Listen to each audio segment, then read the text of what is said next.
Assalamu alaykum, hürmetli görürmenler. Aynek programımız hoş geldinler. Eşet Kasım, hoş geldiniz. Rahmet, hoş buldum. Qarindoshlar, programni başlaştım burun. Hammalarni Ramazan ayini qaytadan muboraklaymiz.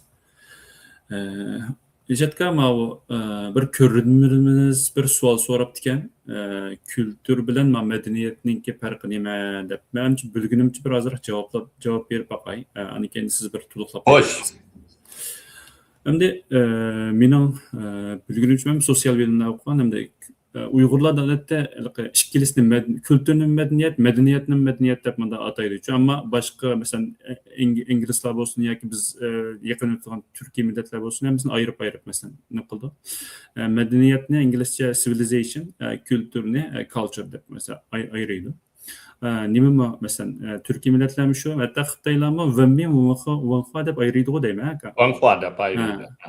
Bunun dikemde nima medeniyet degan nima desamda men mening bilishimcha insonlar shaharlashishdan bu taraqqiyotni madaniyat deb qaraydi ekan. Anikani kültür degan nima deganda bizning masalan milliy urf-odatlarimiz bo'lsin, kiyim-kechaklarimiz bo'lsin yoki din bilan mujassamlanib ketgan bir-biriga bog'lanib ketgan narsalarni ham buni kültür deb qarayotganmiz. Boshqalarni madaniyatli neyimiz madaniyatlish bo'lanmadi yoki taraqqiyotdan keyin qoldi deb buni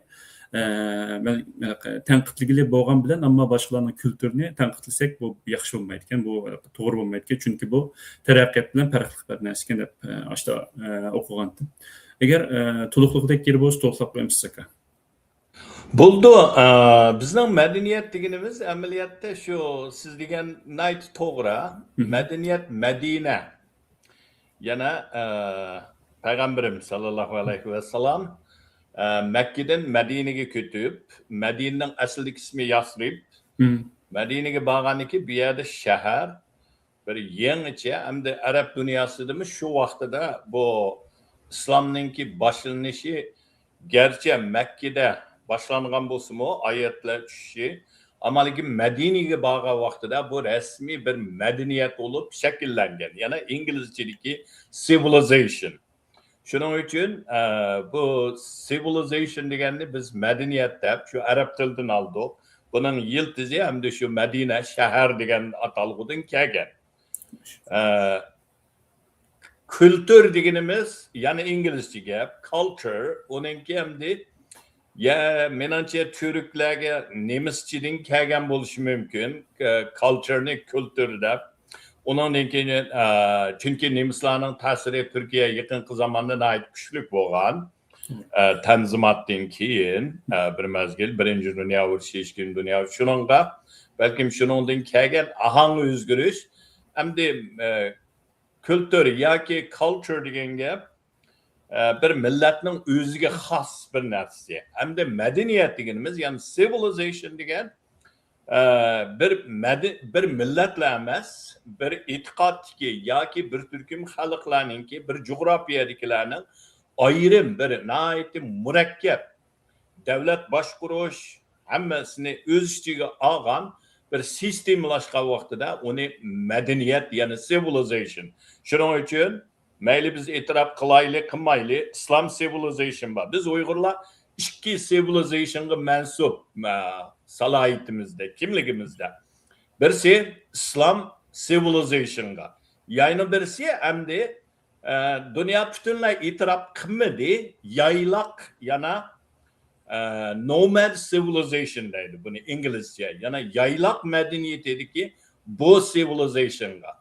Hem de bu ne hazır Amerika'nınki Indiana Üniversitesi'de bir neçe profesörler var ve Orta Asya'daki ve Uygur özümüzün alimleri bu yaylak hem de biz gerçi pek yaylak emas, asasen oturaklış bo'lgan millet ama çoğun gevdeden ecdatlarımız mayli Uygur Orkhon imperiyası olsun, Köktürk imperiyası bularning hammasi biz bilan chetishlik, biz shularning bir qismi bu hem de yaylak. Shuningga biz bu ikkisiga Uygur civilization degan nima hozirgacha hech kim ko'tarib chiqmadi. Shuningga civilizationda masalan Misr var. Ondan keyin Western civilization, g'arb madaniyati.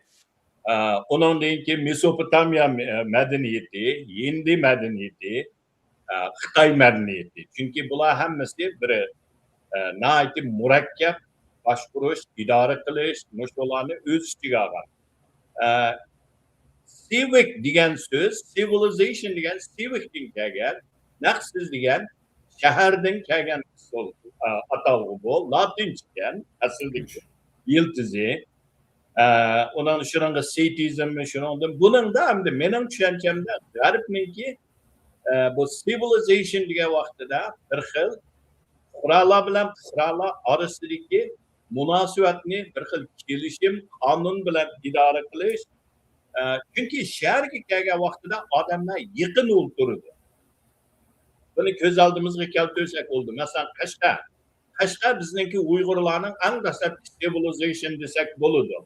Chunki u yerda biz mana Qashqarga borgan, siz bordingizmi? Yo'q, men berib boqmabman. Qashqarda masalan uylar bir-birisi bilan nihoyat zich, ko'chalar tor. Shuning uchun bunday yerlarda bir xil odamlar bir-birisi bilan bo'lgan munosabatni tanishmasa, jidal g'avg'o chiqadi, har xil narsalar bo'ldi. Shuning uchun bunda murakkab, yaqin o'tiraqlashgan vaqtida qoida yo'sinchiq bo'ldi. Shuningga Qashqarda mehmon chaqirish olsun, har qanday narsada alohida o'zining bir yurish qoidalari bor. Shuningga u yerni biz Azizani Qashqarda uningga bergan atalg'um shuningdan kelgan. Shuningga endi qisqa deb aytgan vaqtida civilization madaniyatdan yuqoriroq ham madaniyatga ta'sir ko'rsatadi. Endi bu yerda bir so'z bilan oyoqlashtiray. Birisininki yozgan, men bir yerda o'qidim. Deydi madaniyat yoki inglizchada culture bilan civilizationning farqi, culture'da deydi ba'zi culture'da, yana kültürde to'qni yesi bo'lamdi degan savol so'riladi deydi. Bu mandani qilib baqsa do'rig'i paydo bo'lamdi. Masalan, Xitoynikida podshoning po'qini long yi deydi. Ya'ni ejderhaninki qoldirg'isi deb uni do'rig'i kirgizadi. Bu bo'lamdi deydi. Ama civilization, yani medeniyet ko'tarilgan vaqtida po'q yeyilmaydi deb bu nihoyat aniq. Onunla muzokara ketmaydi, bir qo'shiq yap baqsa, purab baqsa bo'ladi, u bu deb dattalash bo'lmaydi deydi. Endi bu yerda yig'inchoqlab buning ma'nosi nima deganda, civilizationga yetganda oq qora, haq, nohaq bu hammasi halol, harom. Ya'ni bizninkiga aytganda nihoyat aniq chegara bilan kesib aytilgan bo'ladi. Bu yerda yilqi gray area deydi inglizchada. Azroq mujmal bo'ladigan, bu paqami, ya biz sinab baqsa qanday bo'ladi deydigan bundan nima yo'q. Ammo madaniyatga kelgan vaqtida masalan Xitoyninki biz doim deymiz, Xitoy madaniyatida qo'yimchilik, aldamchilik qilsa, buni aqlliq deydi. Naki usta aqlliq, taktiklik odamga deb qaraydi. Ammo jiq millatlarnikida masalan bir Uyg'ur bilan mening orlig'imda bir azroq munozara bo'lgan. O deydi biz Xitoylarning hamma taktikasini, 36 yili mekirini hammani o'rganishimiz lozim deydi. Men dedim ya biz Uyg'urlar uni o'rganolmaymiz. Chunki bizninki madaniyatimiz ba'zi bir narsalarni qabul qilolmaydi. Desem ya hammani o'rganishimiz deydi, oxirsida amal yo'q, unga udul o'zini so'rdim. Xitoyda güzel mehilisi var. Xotinni ya singlisini ya birini tuqqinni apirib dushmaniga solab berib uni yengishga bir taktika bu. Sen qila olamsan dedim.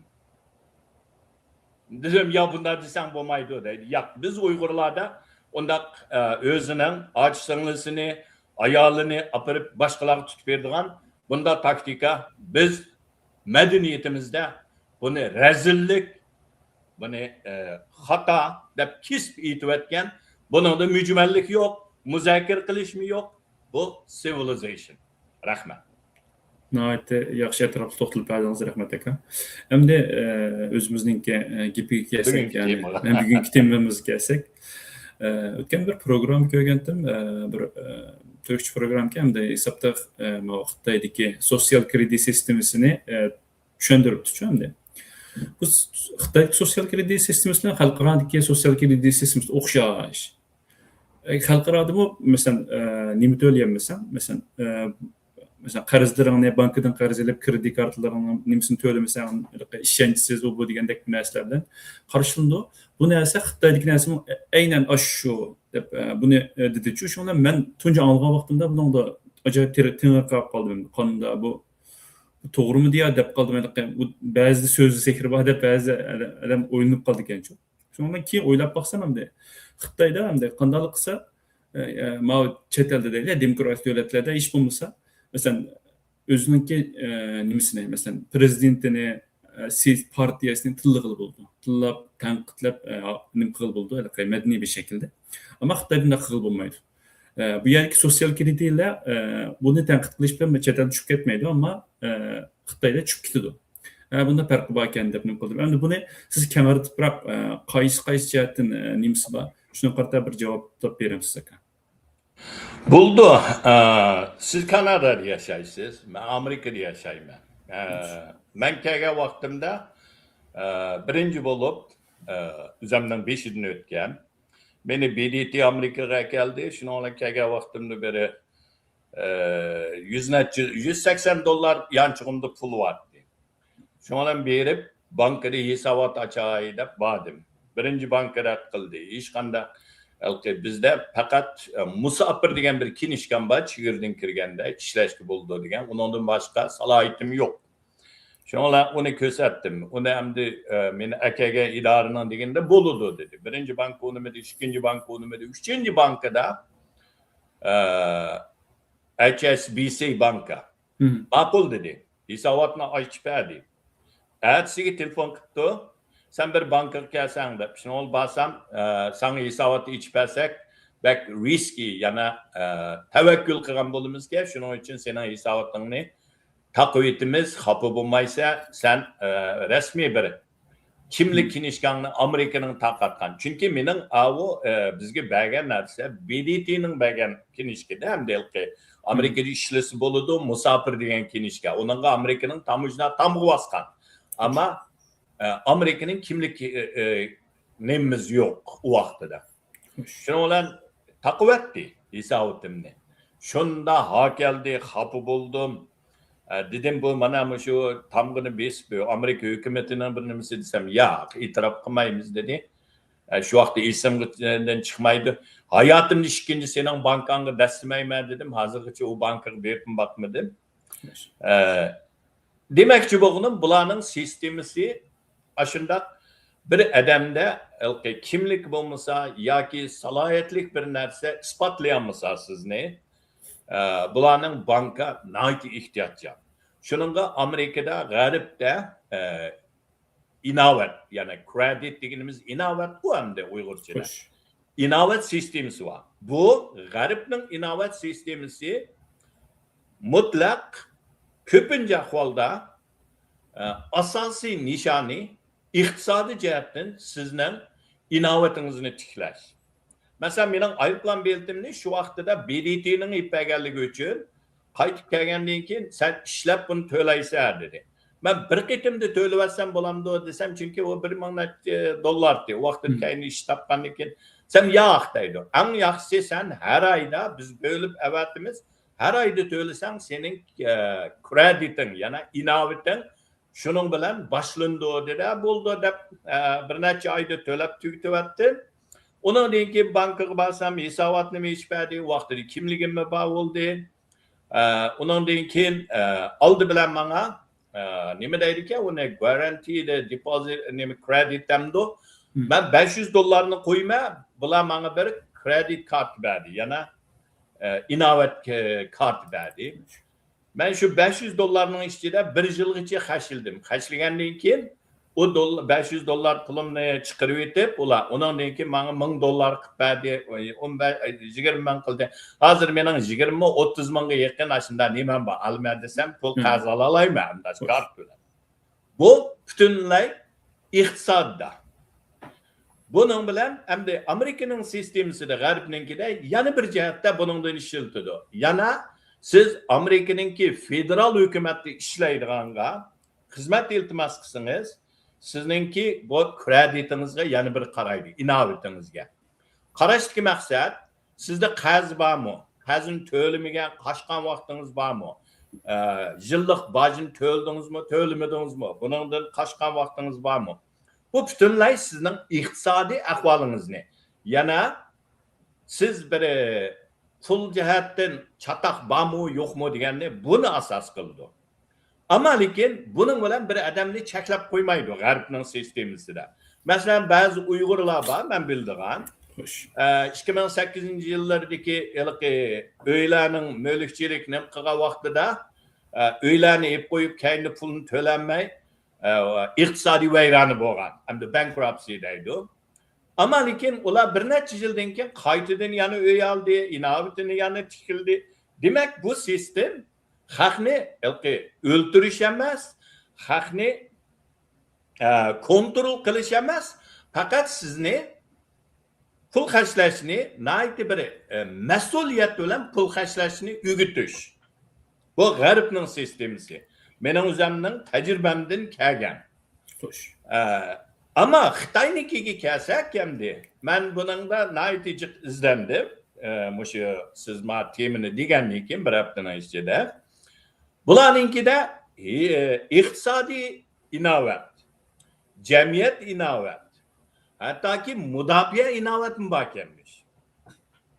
Bu bir neçe salametlik inovat. Hemmesini yığıp bir cemiyet inovat sistemisi deydikken. Hem bununki nizamnamasını mı körüp baktım. Cumhuriyet Halk Cumhuriyeti'ninki. Bunun da Cumhuriyet Halk Cumhuriyeti'ni söyüş, Cumhuriyet Komünist Parti'ni söyüş diyen maddeleri mi bakıyor.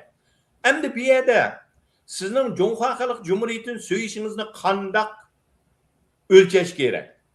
Kompartiyanın söyüşünüzü kandak ölçeş gerek. Bu hemmesi sizin aşı kağızını toldurduğu adamınki tesirigi bağlılık oludu. Ben de diğer vaxtıda onu hiç kanda bir ölçem yok. Amerika'da olsun, Garip'te ya ki Kanada'da olsun, Avrupa'da olsa siz ma ayda $500 kaz olup bu pulunu tölmediniz. Üstüme $30 koşulup manıdı. Yanı tölmediniz. Siz kazın tölemige adam bolısınız. Sizdeki inovatınız tövenlap manıdı. Buna ait asan. Bunu hesaplığın oludu. Bahalaşım boludu. Ama lekin bir adamın ideologiyası da. Mesela Xitayla aktif energiya degan narsalarni chiqardi. Ben bununla Uygurların işiltişine karşı tuğan cın nöngliang, fu nöngliang deydi. Sizin sözünüz ne? Sizin faaliyetiniz ne? Sizin kündülük faaliyetiniz ne? Muşu cın nöngliang, fu nöngliang. Yani aktif enerjiye ya ki pasif enerjiye ayrıydı. Mesela bir Uygur sakal koygan olsa bu pasif enerjiye. Bir ayal yağlık çıkken olsa bu pasif enerjiye. Bu pasif energiyanın içine bir xil siyasi tukumni kirgizib atgan. Yana bir Uygur 50-60 yaşga kirdi yoki 70 kirdi. Ama sakalını pak-pakizi evitib, çaşını kengicha toza bo'yab, qapqara qilib, ishchib, kiyib sapa yursa, bu aktif energiya. Ama bir o'xshash yoshdagi adam sakal kiyib qo'yib, beshig'i do'p kiyib, nihoyatda chiroyli, pokiz, aroq tamakidan neri turib, kiyib sapa eskishlardan neri tursa, bu pasif energiya. Buni mushu Xitoyning jamiyat inovatiga kirgizib mang'an ekan. Shuning bilan siz bu nomer sistemasida eng yuqorisi qancha 1000 nomer ekan. Agar bu tuvanlab mangsa, 600 ning tuvanimi mangsa, ba'zi hatto aeroplan bilet ololmaydigan, poyezdga chiqolmaydigan, hattoki Mening kögünüm Uygurlarninkini biz bilmeymiz. Çünkü yani uçur kontrolligida. İki advokat Xitay yana kanun nima deydi ularni haqqoniyatchi advokat. Yana Xitay hokimiyatiga narozi bo'lganlar uchun ularga advokat bo'lgan ikki Xitay advokat uyi Beijingda birisiga advokatlik qilib uni begunoh deb u Xitoy hukumatiga qarshi bir parcha bilim chaplabdiki to'g'rida buni tutib kesilgan vaqtida bular berib begunoh bu deb aqlaganligi uchun qaytgan vaqtda Beijingga kirgizmagan. Sabab social yana ular uningki jamiyat inovatida nomer to'shmagan. Mana bu demak bu hech qanday iqtisod bilan munosabati yo'q. Uningdan keyin yana bir narsa biz agar diqqat qilgan bo'lsak, Covid vaqtida, yana qamal qilgan vaqtlarda Shanxay, Urumchilarni shu vaqtida hatto vaksin urmaganlarni chegaralarda to'sab, bularni shu inovat sistemaga kirgizib, bularni o'zining uyiga qaytarmagan ba'zilari.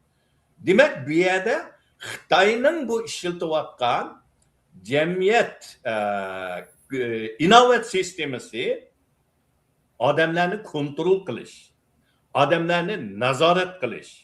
Masalan, bir Uyg'ur Turkiyaga borman yoki Amerikaga chiqaman, ya Kanadaga bir balamni yo'qlayman desa, bu o'xshamagan yerlardan pasport elish kerak. Hozir men ishning oldida mening bilishimcha ko'cha omonat damdoq nima deymiz uni jumin uyan qo'y. Amallık. Komiteti, oyliklar komiteti. Oylik komitetiga berib, shu yerga cho'qim bir ularning darsini anglaydi ekan. Ular undan keyin bu basi bo'ladi degan narsani chiqargandan keyin tamojnadan chiqish u bularga ularningki ruxsati bilan.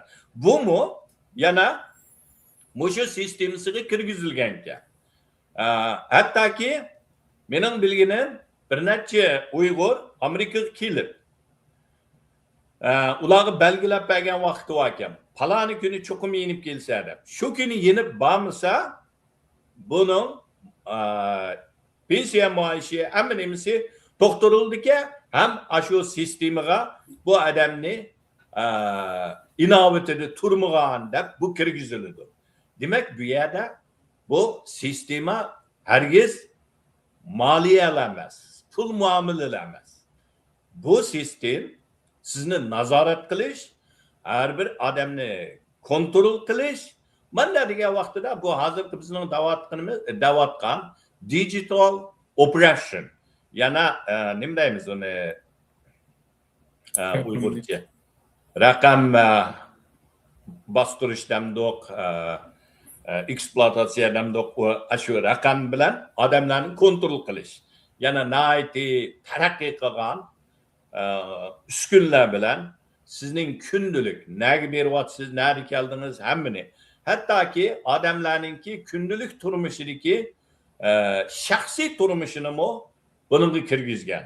Masalan, oiladagi er-ayolning munosabati, shuningga Xitoyda er-ayol so'qishib qolsa, ayoli berib idoralarda jidal qilsa, aqdigan bu Amerikada hech kim er-ayol so'qishib qolsa, mayli ayoli, mayli er kishi qarshi tarafning idorasiga berib jidal qilolmaydi. Bu yerda darvozadan kirib o'tishdi, apirib solaydi ya saqchi chiqirdi.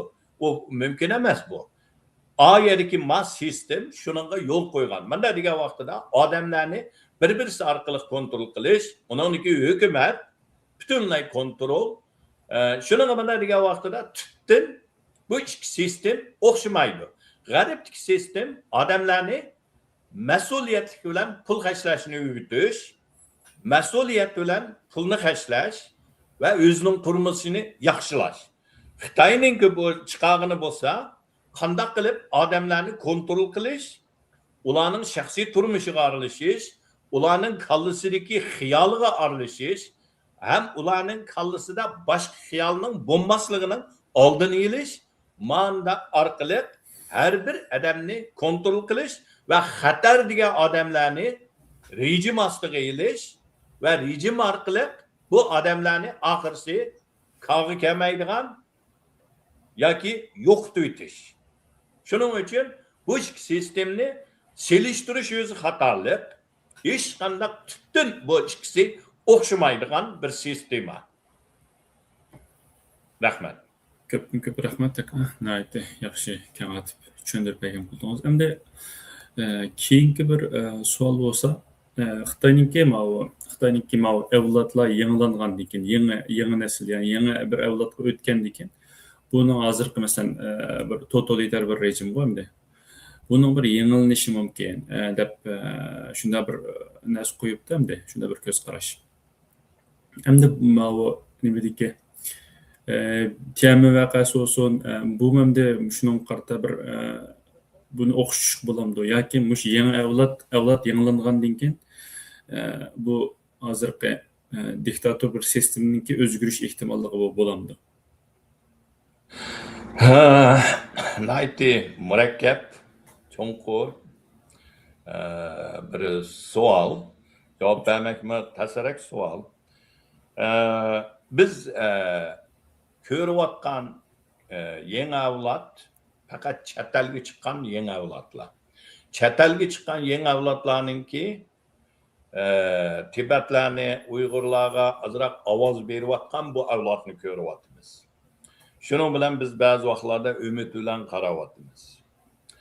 Ammo lekin biz ko'rmagan zo'r turkumdagi Xitoyning yangi avlodi, Xitoy kommunizmninki men degan mushu kredit sistemasi yana jamiyat innovat sistemasida masalan yaxshi bo'lganlarga hatto oliy maktabga o'tgan vaqtida aningda hatto ota-onasininki innovati yaxshi bo'lmasa bolalari oliy maktabga o'tamaydi ekan.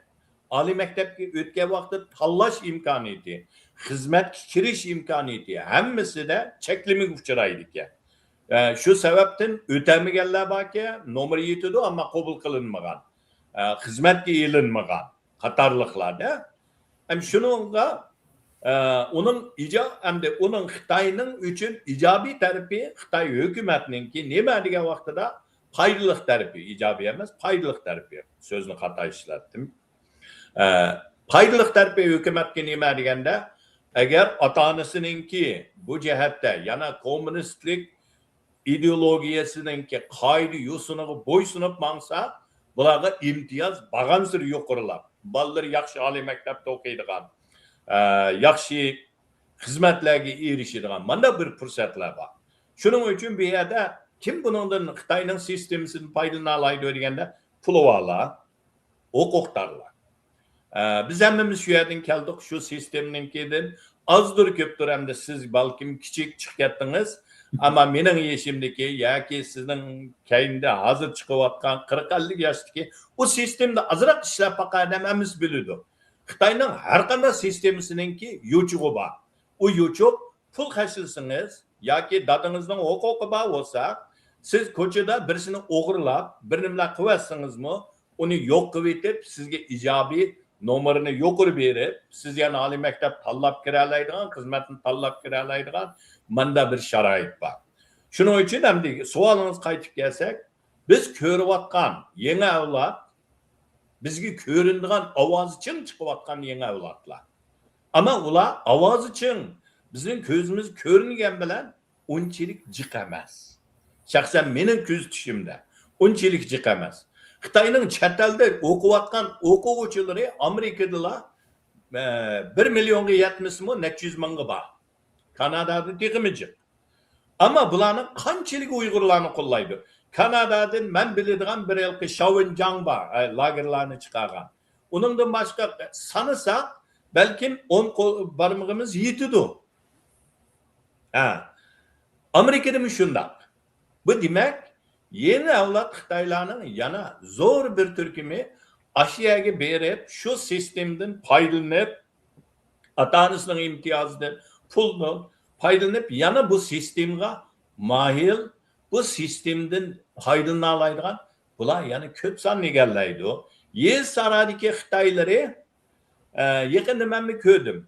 Ba'zi Uyg'urlarning ayt hayajon bilan Xitoyning iqtisodiy cho'kib ketdi, Shuning uchun Xitoy balkim vayrona bo'lishi mumkin, u bu deydi. Bir necha yilning oldida shuni bir misol bilan qisqartib tugatay, vaqtimiz to'shib qoldi. Bir necha yilning oldida Xitoy demokratlar bir yig'inga meni chaqirdi Washingtonda.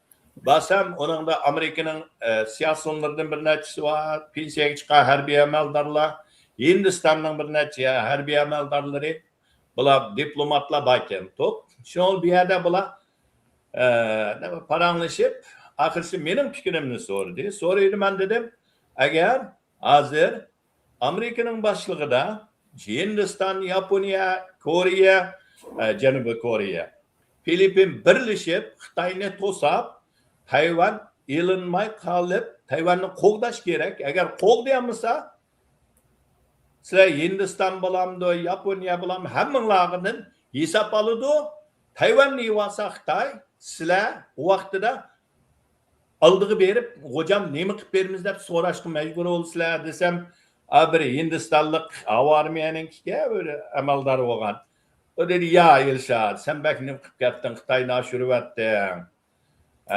O Xitoyning iqtisodi nihoyatda vayrona. Shuning uchun unda bir Tayvan haqida urush qilinmaydi" dedi. Devidi, men savol so'radim. Hindiston bilan Xitoy urushgan vaqti qaysi yili dedim. Desam 62-yili deydi. 62-yili Xitoyning iqtisodi qanday dedim. Deb bo'lib, o'zim javob berdim. 59, 60, 61, 3 yil açıqchilik Xitoyda. Yana Xitoylar bo'libmi o'tirtizlanlikda. Gansu, Henan, Hebei, Shanxi degan o'lkalarda bolalarni almashtirib, oila bo'yicha odam go'shti yegan yillari. İqtisadi yo'q Xitoyda. Nada iqtisod bo'ldi? Iqtisod bor davlat o'zining go'shtini yemda. Bizning vatanda Aqsuning boyda keng ko'lamda odamlar ocharchilikdan o'lgan. Başka yerlerde unchilik eg'ir emas. Shu 3 yildan keyin 61'e o açarchilik endi o'tay degan vaqtda 62-yili Xitoy Hindiston bilan urush qilib, Hindistonni yengdi ma'lum darajada. Bu birinchi urush dedim. Koreya urushi qay vaqt boshlangan deb so'radim. 50-yili. Yana Xitoy atalmış fidoyilar askarni avatgan 50-51 yillari. U vaqtda Xitoy iqtisod bormi? Iqtisod yo'q. Iqtisod yo'q. Gerçi bolalarni yemagan bo'lsa-mu, Xitoylar yog'ochning qo'zoqlarini quritayotgan vaqtlar. 8 yil ishki urush bo'ldi Xitoyda. Shu ishki urushdan keyingi butun vayrona bo'lib qolgan vaqtida Xitoylar yana Koreyaga yordam qildik deb urush qildi. 62-yili Hindiston bilan urushdi. Uning keyinda Sovet bilan chegaralarda to'qinishlar bo'ldi. Bu demaklik Xitoy o'ziga oshqasimi ba'zi vaqtlarda Xitoy hokimiyati kontrolligidan foydalanib, tashviqotni kuchaytirib, vatanparvarlik degan mushu shuarni qo'yib bermasalar, Xitoy şovinizm ideologiyasiga mahkum bo'lgan bu Xitoy millati o'zining bolalarini yeb turib, yana boshqalarni bo'zaq qildiganga tayyor. Shuning uchun bu yerda unda deyish umidsizlanish emas.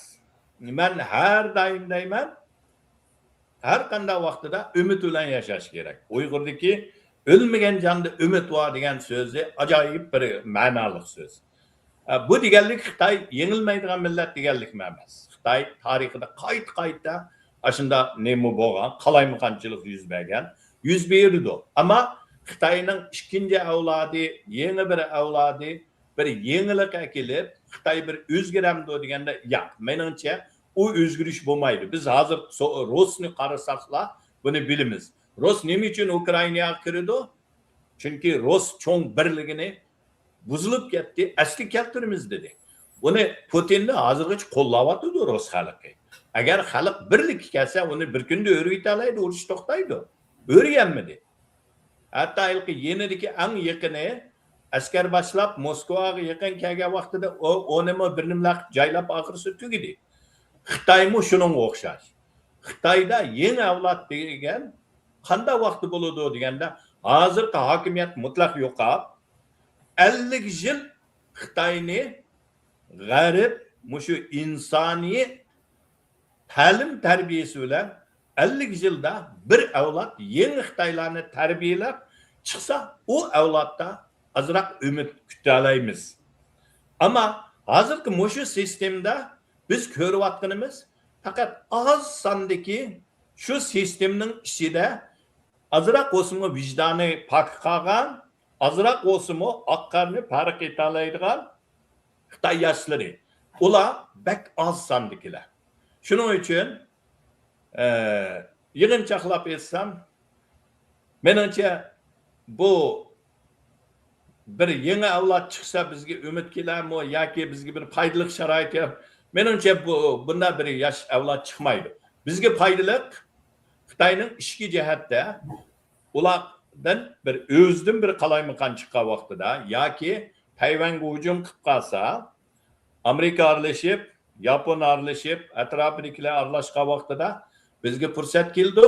To'polondan to'g'ach o'g'irlaydigan shu fursatni yaxshi tutishimiz, shuningga tayyor bo'lishimiz buningdan kutsak bo'ldi. Oldi bilan o'zimizdan kutishimiz kerak. O'zimizdan kutish uchun o'zimizni o'ngshash, o'zimizni tayyor qilish bu birinchi omil deb qarayman. Men burundan davatma mustaqillikning birinchi omili shu millatdagi erkinlikni so'yish irodasi.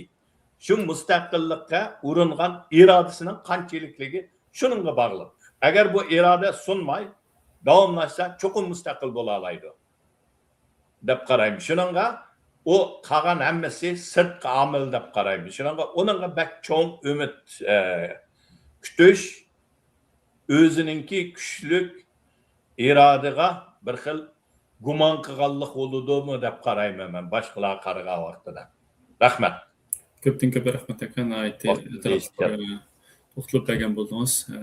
Ko'rmanlar rahmat. Programmamiz bu yerda oyoqlashdi. Kelar qatim programmamiz ko'rishga omon bo'linglar. Allohga omonat. Allohga omonat.